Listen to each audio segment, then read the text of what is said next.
Hello everybody, it's Jess here with Bless Jess. Thank you so much for watching for our weekly Bible study. If you are new here, we are going through the book Without Rival by Lisa Bevere. I am probably more excited about this chapter than any other chapter so far, although I think I say that every week. So we'll just see how that goes. But thank you so much for joining me today. We're going to get right into this. It's not too late to join us. All of the previous weeks will be listed down below in a playlist. Feel free to jump in wherever you are. If you want to get the book, that information will be down below too. It's real cheap on Amazon. Or I have a code, it's actually a link, so you can get 2 free months on Scribd and listen to the audio version. And it's actually Lisa reading it, and it's really, really good. So definitely check that out. Last week we talked about a promise without rival, and it was all about God's promise for us. By the way, I'm filming in a new location, so hopefully, I'm not sure about the lighting and everything. Hopefully it's okay. Lucy is homesick and David's watching her out there, so this was the quietest location. So this week the title is Don't You Dare Compare. And when I first started YouTube, this was a lot of what I talked about when I talked about anything devotion or Bible-centered or just life-centered. It always came back to comparing. And I think as women, we are the worst at comparing ourselves, struggling with that. It's such a common thing for women to struggle with, and it's something I've struggled with my entire life, comparing myself, comparing my body, comparing my personality, thinking I should be different than I am, wishing I was thinner or different or shorter or taller or whatever, comparing my kids, when they had autism. One of the hardest things for me was to learn I had to stop comparing him to other kids. I spent the first year or two of his life comparing everything he did to what a normal kid should be doing. And it didn't help anything. All it did was make me miserable and make me miss out on the moments that with him and appreciating him and where he was. So I am real excited for this chapter, and we're just going to jump right in. I feel like there's like a shadow on my face. I promise you I blended my makeup. I don't know. It's probably the lighting. Okay, so she goes right into a story, and it was actually really interesting because I totally could see myself reacting the same way she did. And it reminded me of a few things. So she goes into the story, and I love how she has the quote from Theodore Roosevelt. It's my favorite quote probably of all time. Comparison is the thief of joy, and it is 100% true. But she goes into the story about how she checked her social media one day, and there was an article about top 100 female ministers right now or something like that.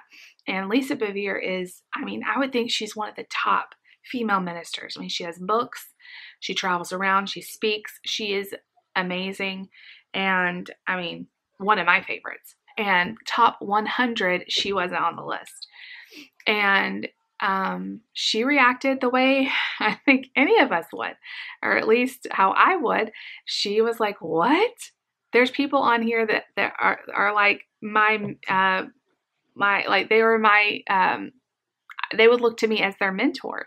I mentored them, and how am I not on this list? And how did they miss me? And she felt very left out, and she felt very hurt, and she felt very insecure and invalued. And she went and talked to her husband, and he was like, okay, so what? Like, who cares what this lady says? Which is exactly what my husband would say. He would say, so? So she went and talked to her friend, and her friend was the same way. She's like, who cares? And her friend was actually on the list. And her friend was like, so what? Who cares about a list? You don't get your value from that. All of us know you, and some person that made the list that you don't even know doesn't know your value, and your value comes from God anyway. And so she had to have a little pep talk with herself, and at the end of it, she was very grateful for having this exposed to her, because she's like, I didn't even realize I had these feelings until they came out. Now, how this spoke to me, and I'm sure we all have our own instances we could talk about, how it spoke to me is I feel the same way a lot of times. I don't have a lot of actual like real life close friends. I have a lot of friends on YouTube, and I have friends that are further away in different parts of the country, and I have friends at church. But sometimes I feel a little bit left out because I'm the new person. I'm the new person at church, and I feel like it's kind of hard to get in on YouTube. Oh man, I didn't even realize this was an issue until lately. I brought out a lot of insecurities when other people will be a part of a collab and I wasn't asked, or sometimes I feel like YouTube can be real cliquey, almost like, I'm sorry, I'm losing my voice, almost like high school. And at high school, I felt very left out. I had a lot of health problems. I didn't have a lot of friends, and there was a ton of clicks. Sometimes I feel like YouTube can be like that. I don't think that people mean to be, but like if everybody's doing Weight Watchers, that kind of is a group of people that are all focused on Weight Watchers. So when they do a collab, they're going to collab with each other. They're going to be friends with each other.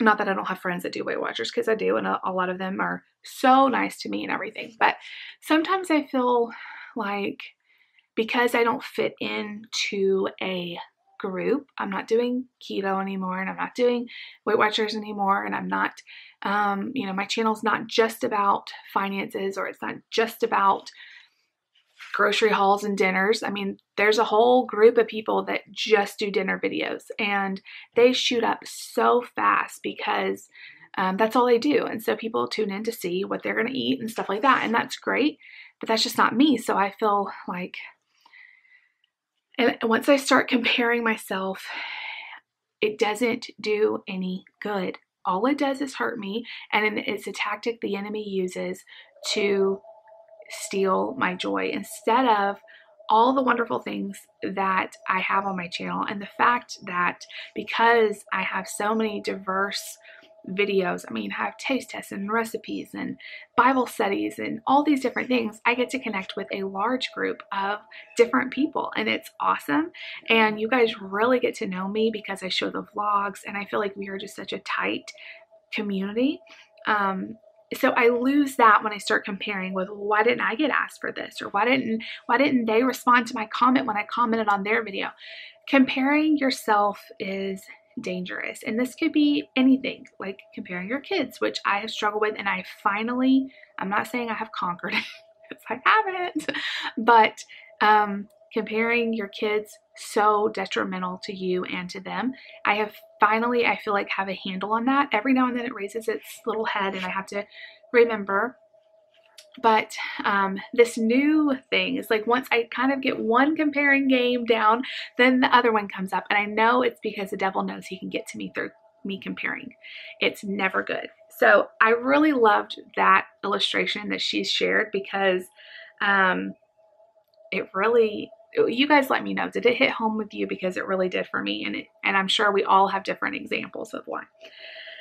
Okay, I love this quote. She says, no matter what, and this is on 85, no matter what it looks like from the outside, God alone understands what causes the quaking of a woman's heart, and God alone knows how to calm the frenzy of women in pajamas who forget to still their souls before comparison comes to steal their peace. And, she talks about like getting along with God and having your quiet time before you pick up your phone, because social media, you instantly start comparing yourself. Oh, well, wouldn't it be nice to be on the beach in Hawaii right now? Wouldn't it be nice to have those brand new shoes? Wouldn't it be nice to have that perfect life as you're scrolling Instagram? I've done it. I know all of us have done it. She says, I can assure you that anything you do that feeds a rivalry will corrupt your strength. Comparison is the thief of joy. Yes. On 86, comparison has a pull to it. If allowed to, it will always move you away from your truest center. Comparison will attempt to puff you up through insidious vehicle of pride, or it will push you down through the tyranny of insecurity. And we talked about this in the donut series we did, the I Deserve a Donut series, that we have pride and we have insecurity. I think it was that, or maybe it was in this book. We have pride and insecurity, and no, it was in this book. It was like the first chapter. Anyway, it swings. Some people really have this prideful thing. That's through comparison. They're comparing themselves to people and they feel prideful because they somehow are better off. Or it swings the other way. You compare yourself, you fall short, and then you have insecurity. I almost always have the insecurity one. And she talked a lot about that in the first chapter, that a lot of men have the pride thing, and then a lot of the women fall victim to the insecurity. She says, I hate seeing anyone intentionally left out. Yet there are times when feeling on the outside left out is the only thing that causes us to look within. So if she had never felt that feeling of hurt because somebody left her name off or not feeling validated, she would have never even realized she had this issue, and she wasn't able to fix what was in her heart. And so I think that's a great thing, because when we feel those feelings of insecurity, realize, hey, this is an opportunity for me to grow. It's not always fun. It's definitely not always fun to do that, but it's an opportunity. Okay. Now the 3 C's. The 3 C's. Don't you dare classify, compare, or commend yourself. Classify, compare, or commend. So we're going to read 2 Corinthians 10:12. Now, not that we dare to classify or compare ourselves with some of those who are commending themselves, but when they measure themselves by one another and compare themselves with one another, they are without understanding. Don't you dare classify, compare, or commend yourself. Why? It is an action of pride, even if the comparison you make is unfavorable. We all know pride is a precursor to a wipeout. The pride goeth before the fall. How many of us have heard that?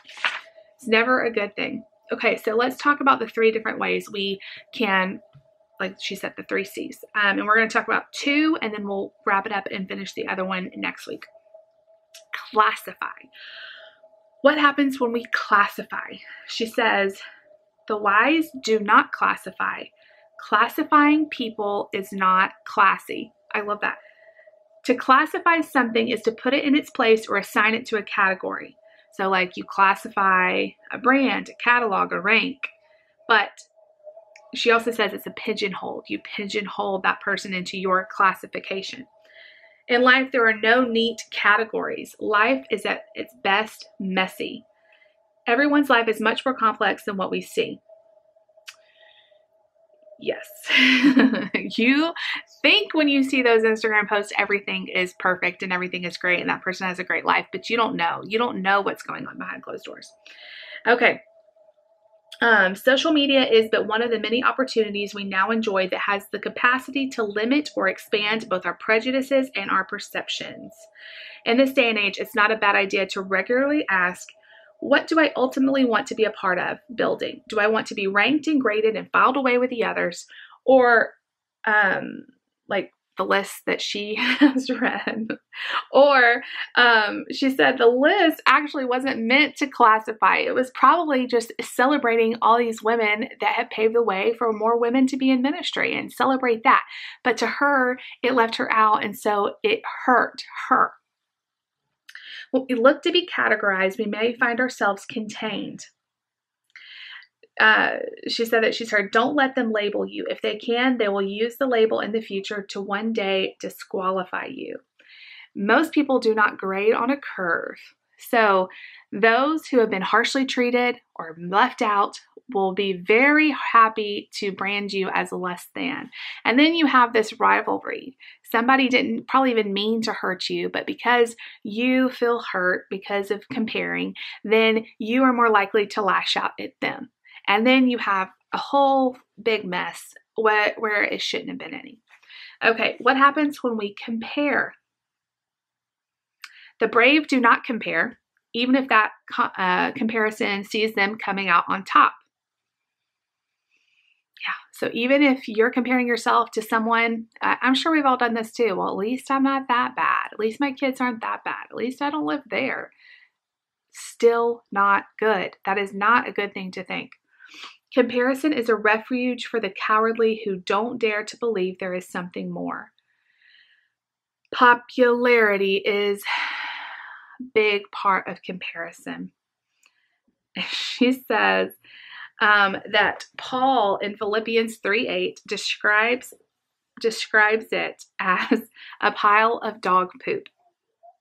So let's read that, why don't we? And that will be the end of this little talk, but I think it's perfect.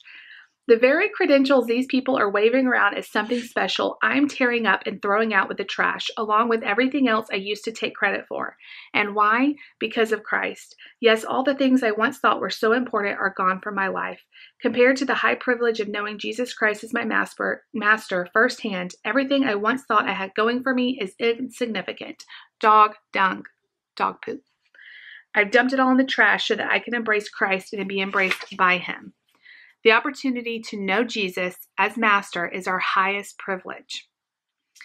It is far better to know God than to be known by man.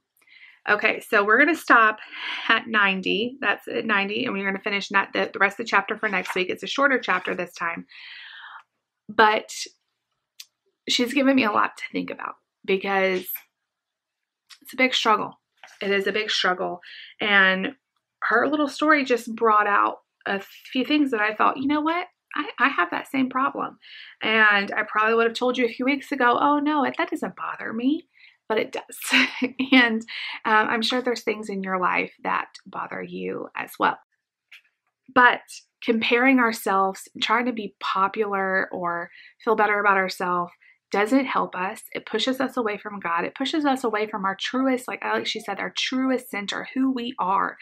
It waters it down. Just like when I compare Nate to another kid that is more able-bodied and has no autism, I water down who Nate is because Nate can't compare to another kid his age. He is without compare. I love him because of who he is, not some comparison game. And it's the same thing for us. If we compare ourselves constantly to what's on social media and what YouTube or your job or your family, anything thinks you should be, you are watering down who God made you to be. And I've said this before, and it's something that's really convicted me. When we compare ourselves to someone else, I know it hurts.